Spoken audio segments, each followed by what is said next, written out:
कार्यपालिका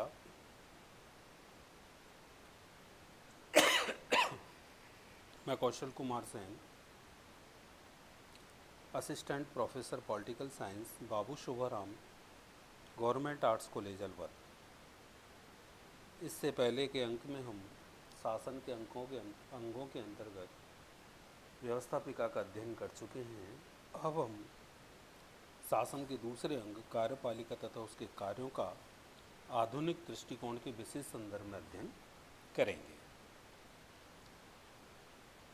एक्चुअल में शासन के 3 अंग हैं जिनको व्यवस्थापिका को संसद, पार्लियामेंट, विधायिका इन नामों से संबोधित किया जाता है। इसी प्रकार दूसरा अंग कार्यपालिका है, जिसे कैबिनेट, सरकार, मंत्रिमंडल, कार्यपालिका, कार्यकारिणी आदि नामों से संबोधित किया जाता है। तो सरकार अर्थात शासन का दूसरा अंग कार्यपालिका है। कार्यपालिका सरकार का द्वितीय महत्वपूर्ण अंग है।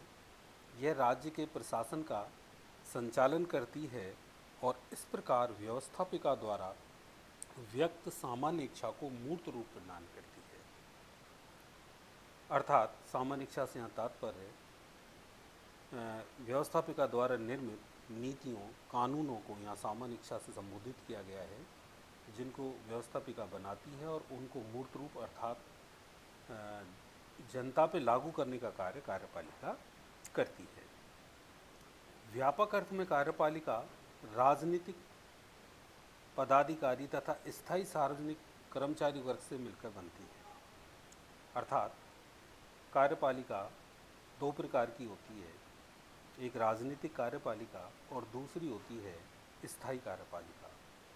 राजनीतिक कार्यपालिका में मंत्री, शासन अध्यक्ष आदि की गिनती की जाती है और स्थायी कार्यपालिका में समस्त सरकारी कर्मचारी वृंद सम्मिलित होता है। अर्थात राजनीतिक कार्यपालिका स्थायी कार्यपालिका होती है जो निश्चित समय के लिए चुनी जाती है या मनोनीत होती है, जबकि स्थायी कार्यपालिका सरकारी कर्मचारियों का जो वर्ग है वो एक अवधि के लिए जिनका चयन किया जाता है और जिनका प्रमुख कार्य है राजनीतिक कार्यपालिका से प्राप्त वैध आदेशों, नीतियों एवं निर्देशों को पूर्ण निष्ठापूर्वक लागू करना। अर्थात कार्यपालिका में जो राजनीतिक कार्यपालिका है उसका काम नीतियों का निर्माण करना, कानूनों का निर्माण करना, कानून और नीतियों को निर्माण करने के बाद उन्हें सरकारी कर्मचारी अर्थात स्थायी कार्यपालिका द्वारा संपूर्ण देश में या राज्य में उन्हें लागू किया जाता है। इस प्रकार कार्यपालिका अपना कार्य करती है। गार्नर का मत है कि विस्तृत एवं सामूहिक अर्थ में कार्यपालिका विभाग में वे सब अधिकारी तथा संस्थाएं सम्मिलित हैं जो कानून के रूप में निर्मित एवं अभिव्यक्त राज्य की इच्छा को क्रियान्वित करते हैं।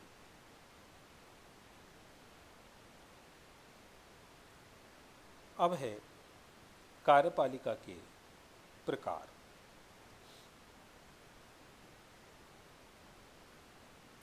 राजनीतिक कार्यपालिका के अनेक प्रकार दिखाई पड़ते हैं और उसका वर्गीकरण निम्नलिखित रूप में किया जा सकता है। पहला है नाम मात्र की एवं वास्तविक कार्यपालिका, नॉमिनल एंड रियल एग्जीक्यूटिव। जब राज्य के शासन अध्यक्ष को संवैधानिक दृष्टि से संपूर्ण प्रशासनिक अधिकार प्राप्त होते हैं, किंतु व्यवहार में उसकी शक्तियां नाम मात्र की होती हैं, तो इस प्रकार की कार्यपालिका को नाम मात्र की कार्यपालिका या ध्वज मात्र कार्यपालिका कहते हैं। जैसे ब्रिटेन की रानी या राजा, जापान का राजा, भारत का राष्ट्रपति, ये नाम मात्र की कार्यपालिका के उदाहरण हैं। इसके विपरीत वास्तविक कार्यपालिका वह है जो व्यवहार में प्रशासन की संपूर्ण शक्तियों का उपभोग करती है उदाहरण के लिए ब्रिटेन, जापान तथा भारत में प्रधानमंत्री सहित उसका मंत्रिमंडल वास्तविक कार्यपालिका है। लेकिन ये ध्यान रखना है विद्यार्थियों कि ये जो कार्यपालिका का विभेद है केवल संसदात्मक शासन प्रणाली में ही पाया जाता है। दूसरा है एकल एवं बहुल कार्यपालिका, सिंगुलर एंड प्लूरल एग्जीक्यूटिव। एकल कार्यपालिका के अंतर्गत कार्यकारिणी की समस्त शक्ति किसी एक व्यक्ति के हाथ में केंद्रित रहती है। उदाहरण के लिए संयुक्त राज्य अमेरिका की कार्यपालिका एकल है, वहाँ प्रशासन की समस्त शक्तियों का उपभोग राष्ट्रपति करता है।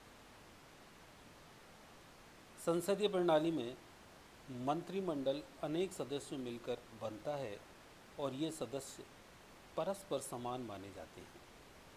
तो भी संसदीय मंत्रिमंडल को एकल कार्यपालिका ही माना जाता है। इसका प्रमुख उदाहरण यह है कि मंत्रिमंडल में एकता पाई जाती है और उसे प्रधानमंत्री का नेतृत्व भी प्राप्त होता है। स्विट्जरलैंड की कार्यकारिणी बहुल कार्यपालिका मानी जाती है। यह 7 सदस्यों से मिलकर बनती है, जिसमें एक अध्यक्ष होता है। अध्यक्ष के पास कोई विशेष महत्वपूर्ण शक्तियाँ नहीं होती। कार्यपालिका में वास्तविक एकता व सामूहिक उत्तरदायित्व का अभाव होता है। प्रत्येक सदस्य अपने विभाग के लिए मात्र वैयक्तिक रूप से उत्तरदायी होते हैं। तुलनात्मक दृष्टि से बहुल कार्यपालिका की तुलना में एकल कार्यपालिका अधिक लोकप्रिय है। वर्तमान में स्विट्जरलैंड के अलावा सभी देशों में एकल कार्यपालिका ही दिखाई देती है। एकल कार्यपालिका का प्रमुख गुण यह है कि इसमें प्रशासन के विभिन्न विभागों में उचित सहयोग पाया जाता है और प्रशासन में उत्तरदायित्व की एकता भी पाई जाती है। तीसरा है संसदीय व अध्यक्षात्मक कार्यपालिका। संसदीय कार्यपालिका उस कार्यपालिका को बोला जाता है जिसमें कार्यपालिका का निर्माण संसद से होता है, अर्थात संसद में जिस दल का बहुमत होता है वह दल अपनी सरकार बनाता है, अपनी कार्यपालिका बनाता है। तो इसे बोलते हैं संसदीय कार्यपालिका। यह उत्तरदायी कार्यपालिका है क्योंकि इसका निर्माण संसद से होता है, इसलिए संसद के प्रति उत्तरदायी होती है। दूसरी है अध्यक्षात्मक कार्यपालिका। अध्यक्षात्मक कार्यपालिका का निर्माण संसद से नहीं होता है। अध्यक्ष का चुनाव होता है, अर्थात उस देश के राष्ट्रपति का चुनाव होता है और वह अपना मंत्रिमंडल भी मतलब चुनाव तो केवल राष्ट्रपति का होता है और वह अपने मातहत मंत्रिमंडल बनाता था, अर्थात उसके मंत्रिमंडल के सदस्य भी संसद से नहीं होते। इसलिए अध्यक्षात्मक कार्यपालिका संसद के प्रति उत्तरदायी नहीं होती है। तो इनमें मुख्य भेद यही है कि संसदीय कार्यपालिका संसद के प्रति उत्तरदायी होती है और अध्यक्षात्मक कार्यपालिका संसद के प्रति उत्तरदायी नहीं होती है। चौथा है वंशानुगत एवं निर्वाचित कार्यपालिका। जहां कार्यपालिका का अध्यक्ष वंशानुगत आधार पर नियुक्त होता है, उस कार्यपालिका को वंशानुगत कार्यपालिका कहा जाता है।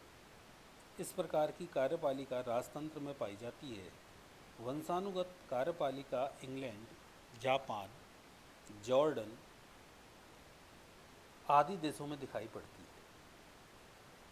निर्वाचित कार्यपालिका गणतंत्र में पाई जाती है। जब कार्यपालिका का अध्यक्ष निर्वाचन द्वारा नियुक्त किया जाता है तो उसे निर्वाचित कार्यपालिका कहा जाता है। Bharat, France, America, Italy, Germany आदि में निर्वाचित कार्यपालिका दिखाई देती है। अब है कार्यपालिका का संगठन। संपूर्ण कार्यपालिका के संगठन को 2 भागों में बांटा जा सकता है।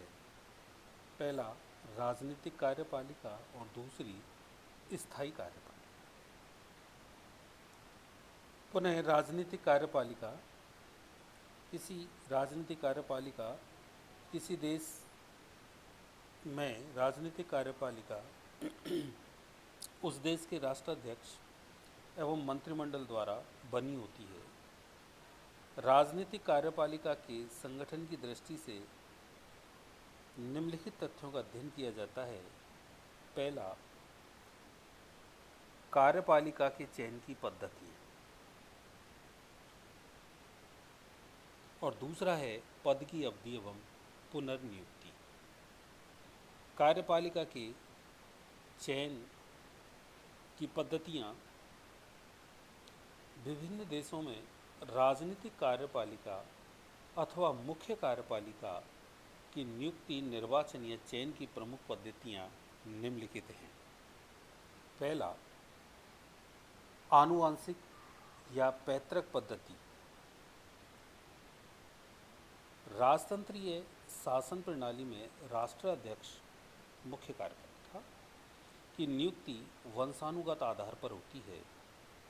प्राचीन व मध्यकाल में इस प्रकार की कार्यपालिका अधिक लोकप्रिय थी, किंतु वर्तमान काल में ऐसी कार्यपालिका मुकुटधारी लोकतंत्रों में ही पाई जाती है। मुकुटधारी लोकतंत्र का तात्पर्य कि वर्तमान में राजतंत्र जहाँ भी उपस्थित हैं वह लोकतंत्र अपना लिया गया है और राजतंत्र की समस्त शक्तियाँ लोकतंत्र में निहित है। राजा नाम मात्र का है, किंतु नाम मात्र का है होते हुए वंशानुगत ही रहेगा, अर्थात राजा का बेटा राजा ही बनता है। Britain, Japan, Norway, Sweden, Denmark आदि देशों में राष्ट्राध्यक्ष की नियुक्ति वंशानुगत आधार पर ही होती है, जो नाम मात्र की कार्यपालिका के रूप में कार्य करती है। दूसरा है जनता द्वारा प्रत्यक्ष निर्वाचन। कुछ देशों में मुख्य कार्यपालिका का निर्वाचन सीधे जनता द्वारा किया जाता है, जैसे Chile, Peru, Mexico, Brazil, France आदि। यह पद्धति लोकतंत्र के अनुरूप है। यह मुख्य कार्यपालिका को जनता के प्रति उत्तरदायी बनाती है तथा जनता को राजनीतिक चेतना व शिक्षा भी प्रदान करती है। किंतु इस पद्धति के गंभीर दोष ये हैं कि चुनावों के कारण संपूर्ण राष्ट्रीय जीवन राजनीतिक तनाव व उत्तेजना से भर जाता है। यह भी संभव है कि जनता क्षणिक राजनीतिक भावनाओं व उत्तेजनाओं में भरकर अयोग्य व्यक्ति को मुख्य कार्यपालिका पद के लिए चुन ले। तीसरा है जनता द्वारा अप्रत्यक्ष निर्वाचन, indirect elected by the people. इस पद्धति में जनता एक निर्वाचक मंडल या निर्वाचन समूह का चुनाव करती है। यह निर्वाचक मंडल मुख्य कार्यपालिका अर्थात राष्ट्रपति या राष्ट्राध्यक्ष का चुनाव करता है। इस प्रकार की प्रणाली संयुक्त राज्य अमेरिका में पाई जाती है, अर्थात जनता द्वारा एक निर्वाचक मंडल का इलेक्शन होता है और निर्वाचक मंडल द्वारा फिर राष्ट्रपति का इलेक्शन होता है। तो ऐसी कार्यपालिका को जनता द्वारा अप्रत्यक्ष निर्वाचित कार्यपालिका बोला जाता है। चौथा है व्यवस्थापिका द्वारा निर्वाचन। इस प्रणाली में व्यवस्थापिका द्वारा कार्यपालिका का निर्वाचन किया जाता है। यह प्रणाली स्विट्जरलैंड व भारत में विभिन्न रूपों में पाई जाती है। स्विट्जरलैंड की संघीय व्यवस्थापिका के सदस्य वहाँ की संघीय कार्यपालिका के 7 सदस्यों, बहुल कार्यपालिका जिसे कहते हैं, का निर्वाचन करती है। बहुल कार्यपालिका से तात्पर्य है कि स्विट्जरलैंड में 7 व्यक्ति कार्यपालिका में सम्मिलित होते हैं। 7 की शक्तियाँ समान होती हैं। बारी बारी से एक साल के लिए उनके पास अध्यक्ष का पद आता है। अध्यक्ष के नाते उन्हें कोई विशेष शक्तियाँ प्राप्त नहीं है, केवल बैठकों की अध्यक्षता करता है। बाकी सभी सदस्यों की शक्तियाँ समान है। ऐसी कार्यपालिका को बहुल कार्यपालिका कहते हैं। इस प्रणाली का सबसे बड़ा लाभ यह बताया जाता है कि आम जनता की तुलना में व्यवस्थापिका के सदस्य अधिक योग्य एवं परिपक्व होते हैं, इसलिए वे अधिक योग्य व कुशल कार्यपालिका को चुनने में समर्थ हो सकते हैं। किंतु इस प्रणाली का सबसे बड़ा दोष यह है कि कार्यपालिका सदैव ही व्यवस्थापिका के प्रभाव में कार्य करती है। कार्यपालिका स्वतंत्र रूप से कार्य नहीं कर पाती है, क्योंकि वह अपने पुनर्निर्वाचन के लिए व्यवस्थापिका पर निर्भर करती है। भारत में मुख्य कार्यपालिका अर्थात राष्ट्रपति का निर्वाचन केंद्रीय व्यवस्थापिका संसद तथा भारत के संघ के राज्यों की विधानसभाओं के निर्वाचित सदस्यों द्वारा किया जाता है। अगला है मनोनयन द्वारा। कार्यपालिका का चयन या नियुक्ति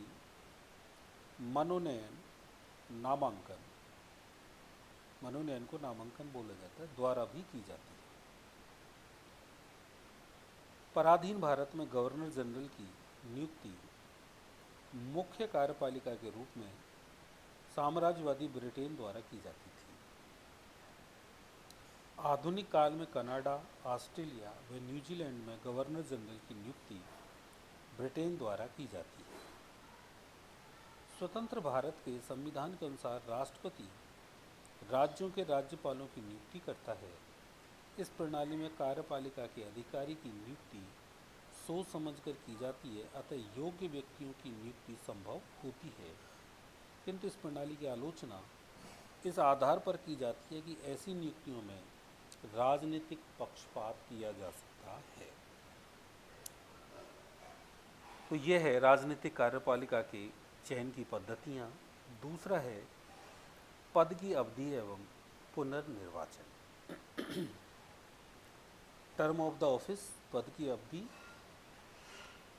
सिद्धांत रूप में यह माना जाता है कि कार्यपालिका प्रधान का कार्यकाल इतना अधिक लंबा नहीं होना चाहिए कि वह अपने उत्तरदायित्वों के प्रति लापरवाह बन जाए तथा अकर्मण्य बन जाए। इस प्रकार उसका कार्यकाल इतना कम भी नहीं होना चाहिए कि उसे कार्य करने का पर्याप्त समय ही प्राप्त ना हो। इस आधार पर फ्रांस के राष्ट्रपति के 7 वर्षीय कार्यकाल को अत्यधिक लंबा तथा संयुक्त राज्य अमेरिका के कुछ इकाई राज्यों के गवर्नरों के 1 वर्षीय कार्यकाल को अत्यंत छोटा माना जाता है। व्यावहारिक दृष्टि से कार्यपालिका प्रधान के लिए 4 या 5 वर्ष के कार्यकाल को उचित माना जाता है। संयुक्त राज्य अमेरिका, भारत तथा विश्व के अधिकांश राज्यों में कार्यपालिका प्रधान के लिए इसी कार्यकाल को स्वीकार किया गया। दूसरा है पुनर्निर्वाचन।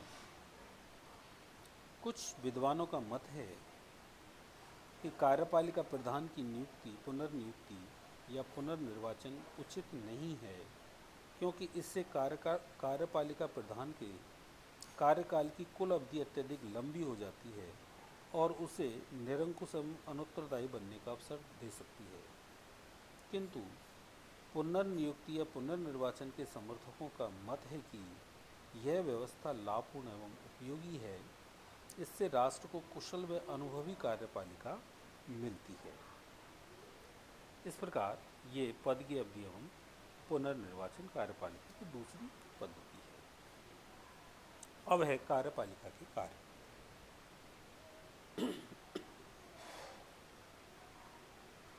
वर्तमान काल में एक लोकतांत्रिक अथवा संवैधानिक कार्यपालिका के प्रमुख कार्य निम्न हैं। पहला, प्रशासनिक कार्य। कार्यपालिका अनेक प्रशासनिक कार्यों को करती है, जिनमें 2 प्रमुख कार्य हैं: शांति व व्यवस्था को बनाए रखना तथा व्यवस्थापिका द्वारा बनाए गए कानूनों को लागू करना। आधुनिक लोकतांत्रिक राज्यों ने समाज सेवी प्रशासन के सिद्धांत को अपना लिया है, अतः अब कार्यपालिका सामाजिक व आर्थिक क्षेत्र से संबंधित अनेक ऐसे कार्यों को करने लगी है जो अतीत में उसके कार्य क्षेत्र से बाहर माने जाते थे। दूसरा है कानून निर्माण संबंधी कार्य। कार्यपालिका निम्नलिखित रूप में कानून निर्माण संबंधी कार्य करती है। विशेष परिस्थितियों में कार्यपालिका अध्यादेश जारी करती है।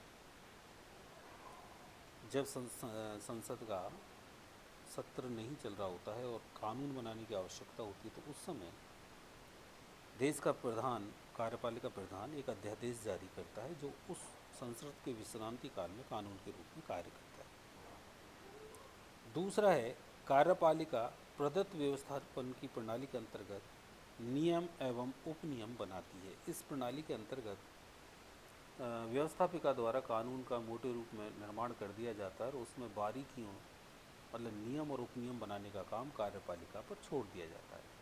ऐसा व्यवस्थापिका के पास समय अभाव के कारण किया जाता है। इससे जो व्यवस्थापन संबंधी कार्य है, कानून निर्माण संबंधी कार्य है, वो कार्यपालिका के पास चला गया और इसने कार्यपालिका की शक्तियों में वृद्धि की। तीसरा है, अध्यक्षात्मक प्रणाली की तुलना में संसदीय प्रणाली में कार्यपालिका कानून निर्माण के कार्य को प्रत्यक्ष रूप से प्रभावित करती है।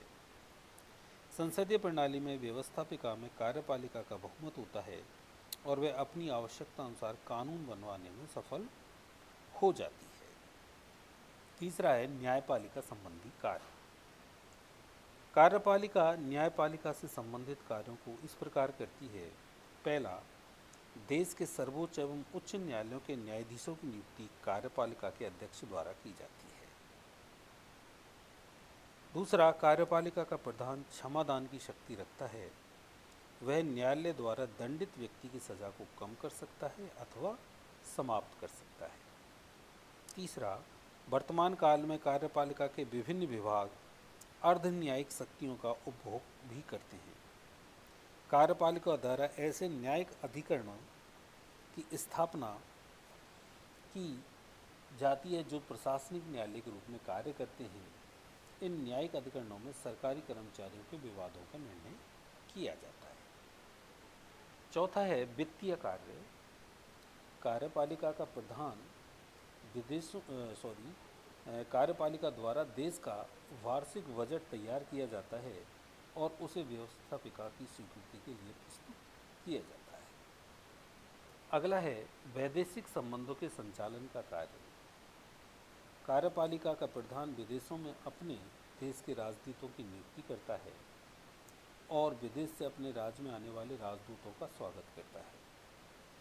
कार्यपालिका अन्य राज्यों से विभिन्न प्रकार की संधियां व समझौते करती है और अपने देश की विदेश नीति का निर्धारण व संचालन करती है। अगला है, सैनिक कार्य। सभी देशों में कार्यपालिका विशिष्ट प्रतिभा एवं योग्यता वाले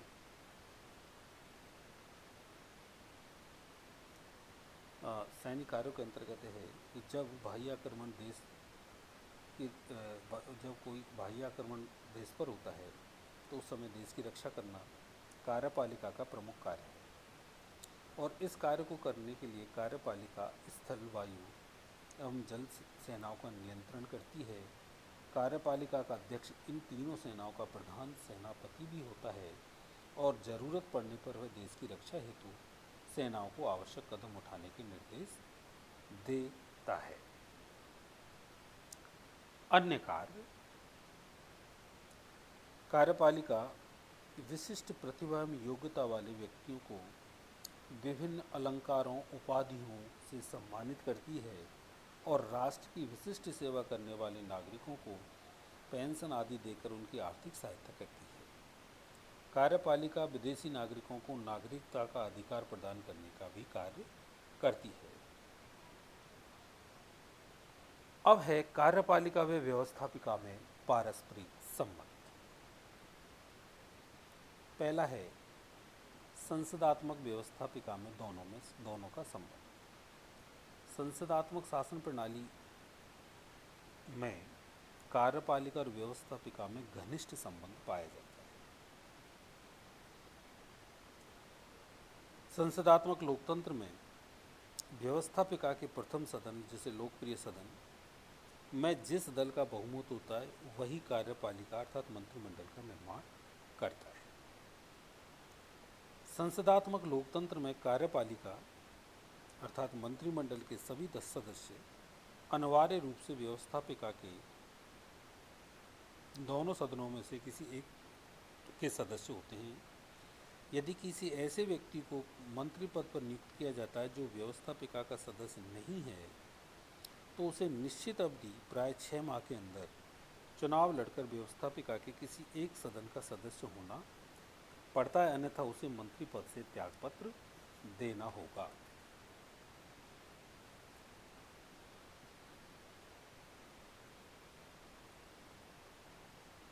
कार्यपालिका व्यवस्थापिका के प्रति उत्तरदायी होती है क्योंकि संसदात्मक शासन प्रणाली में कार्यपालिका का निर्माण संसद से होता है। संसद में जिस दल का बहुमत होता है उसी दल की कार्यपालिका अर्थात सरकार बनती है। चूँकि संसद से कार्यपालिका का निर्माण होता है इसलिए कार्यपालिका संसद के प्रति उत्तरदायी होती है। अध्यक्षात्मक व्यवस्था में व्यवस्थापिका और कार्यपालिका का संबंध। अध्यक्षात्मक लोकतंत्र में व्यवस्थापिका व कार्यपालिका के बीच घनिष्ठ संबंधों का अभाव होता है। वस्तु ये दोनों अंग अपने संगठन, कार्यकाल एवं कार्य संपादन की दृष्टि से एक दूसरे से अलग व स्वतंत्र होते हैं। अध्यक्षात्मक लोकतंत्र में व्यवस्थापिका और कार्यपालिका के संबंधों को निम्नलिखित सिद्धांतों के आधार पर तय किया जाता है। पहला, शक्ति पृथक्करण सिद्धांत के अनुसार कार्यपालिका व व्यवस्थापिका को एक दूसरे से पृथक व स्वतंत्र रखा जाता है। दूसरा, शक्ति पृथक्करण सिद्धांत के सहायक के रूप में नियंत्रण व संतुलन के सिद्धांत का प्रयोग किया जाता है। इस सिद्धांत के द्वारा कार्यपालिका व व्यवस्थापिका एक दूसरे को अत्याचारी होने से रोकती हैं। यह सिद्धांत शासन के इन दोनों अंगों में संतुलन भी स्थापित करता है। तीसरा है स्विट्जरलैंड की शासन व्यवस्था में व्यवस्थापिका तथा कार्यपालिका का संबंध। स्विट्जरलैंड की शासन व्यवस्था में कार्यपालिका को संघीय परिषद फेडरल काउंसिल तथा व्यवस्थापिका को संघीय सभा फेडरल असेंबली कहा जाता है। यद्यपि स्विट्जरलैंड में लोकतांत्रिक व्यवस्था है किंतु वहाँ व्यवस्थापिका व कार्यपालिका के बीच पाए जाने वाले संबंध कुछ मात्रा में संसदात्मक एवं अध्यक्षात्मक व्यवस्थाओं से भिन्न और कुछ मात्रा में उनके अनुरूप हैं। इस दृष्टि से स्विस शासन व्यवस्था के बारे में गार्नर का यह मत महत्वपूर्ण है कि स्विट्जरलैंड की शासन व्यवस्था स्वयं में एक वर्ग है जो आधारभूत रूप में अध्यक्षात्मक एवं संसदात्मक शासनों के रूपों से भिन्न किंतु फिर भी इसमें इन दोनों शासनों के विशिष्ट लक्षण दिखाई देते हैं। स्विट्जरलैंड की व्यवस्थापिका के कुल 7 सदस्य होते हैं जिनका चुनाव व्यवस्थापिका द्वारा 4 वर्ष के लिए किया जाता है। संवैधानिक तौर पर यह निश्चित है कि जो भी व्यक्ति कार्यपालिका के सदस्य के रूप में चुना जाता है वह व्यवस्थापिका का सदस्य नहीं रह सकता है। यदि वह पहले से व्यवस्थापिका का सदस्य होता है तो उसे व्यवस्थापिका की सदस्यता से त्यागपत्र देना होता है। दूसरा, कार्यपालिका के 7 सदस्य व्यवस्थापिका के सदनों की बैठक में मौजूद रहते हैं। वे प्रश्नों के उत्तर देते हैं, वाद विवाद में भाग लेते हैं और इस प्रकार वे व्यवस्थापिका के दोनों सदनों के निर्णयों को प्रभावित करते हैं किंतु वे व्यवस्थापिका के सदस्य नहीं होते हैं, अतः उन्हें व्यवस्थापिका के सदनों में मतदान का अधिकार नहीं होता है। तीसरा, कार्यपालिका विभिन्न विधेयकों के प्रस्ताव तैयार करती है और उन्हें पारित होने के लिए व्यवस्थापिका के सदनों में प्रस्तुत करती है। यदि कार्यपालिका द्वारा प्रस्तुत इन विधेयकों को व्यवस्थापिका पारित नहीं करती है तो भी कार्यपालिका के सदस्यों को त्यागपत्र देने की जरूरत नहीं है।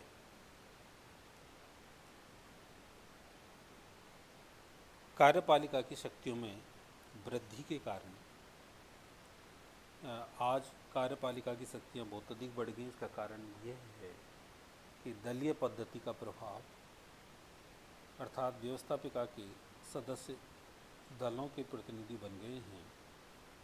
व्यवस्थापिका में दलीय अनुशासन की स्थापना और दलीय आधार पर कार्यपालिका द्वारा व्यवस्थापिका का नियंत्रण।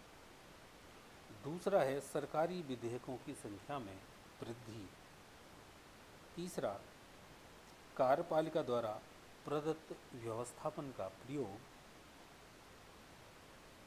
चौथा, कार्यपालिका द्वारा राष्ट्रीय वित्त पर नियंत्रण। पांचवा, कार्यपालिका द्वारा मध्यावधि चुनाव की धमकी। छठवां, कार्यपालिका के कार्यों एवं प्रभावों में अत्यधिक वृद्धि क्योंकि लोक कल्याणकारी राज्य की अवधारणा को स्वीकार किया गया है। कार्यपालिका द्वारा आर्थिक योजनाओं का निर्माण व क्रियान्वयन किया जा रहा है। अंतर्राष्ट्रीय राजनीति में राष्ट्र हितों की रक्षा वृद्धि कार्यपालिका द्वारा की जाती है और प्रभावशाली संचार साधनों के विकास के कारण आज कार्यपालिका की शक्तियों में वृद्धि हो गई है। निष्कर्ष रूप में कह सकते हैं कि 18वीं सदी से आधुनिक सदी के अंतिम वर्षों तक लोकतांत्रिक शासन का मूल आधार यह मान्यता रही है कि शासनों का निर्माण जनता के लिए होता है। राजनीतिक सत्ता जनता की स्वामिनी नहीं अपितु सेविका है और उसे सदैव ही लोकतांत्रिक संस्थाओं के माध्यम से जनता के प्रति उत्तरदायी रहना चाहिए। वस्तुतः यही वह मूल भावना है जिसका अनुकरण करते हुए अतीत का व्यक्तिवादी लोकतंत्र क्रमशः आधुनिक उदारवादी लोकतंत्र में बदल गया है। इस विकास प्रक्रिया का एक सहज परिणाम यह निकला है कि लोकतांत्रिक शासनों में व्यवस्थापिका की तुलना में कार्यपालिका की शक्तियों एवं भूमिका में तेजी से वृद्धि हुई है। धन्यवाद।